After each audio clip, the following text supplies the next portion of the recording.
Jabatan Siasatan dan Penguatkuasaan Trafik JSPT Kontingen Selangor mengeluarkan 710 saman menerusi operasi khas secara serentak sempena sambutan perayaan Hari Natal 2025.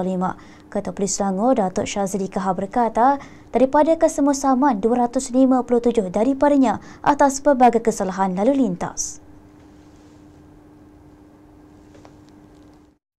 Tambahnya, pihak polis turut menyita 47 buah motosikal dan sebuah kereta, manakala 10 orang ditahan sepanjang operasi dilaksanakan melibatkan pelbagai kesalahan.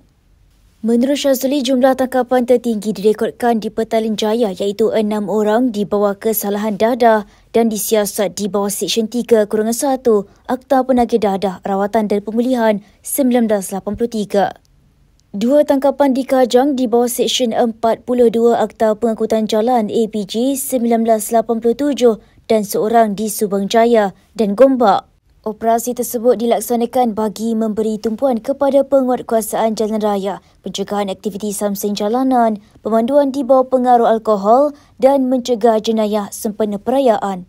Ujarnya, seramai 222 orang petugas PDRM yang terdiri daripada 24 pegawai kanan dan selebihnya anggota terlibat dalam operasi tersebut. Jabatan Pengangkutan Jalan JPJ dengan kekuatan 20 anggota yang ditempatkan di daerah Sabak Bernam, Lapangan Antarabangsa Terbang Kuala Lumpur KLIA dan Ampang turut terbabit bagi melancarkan operasi.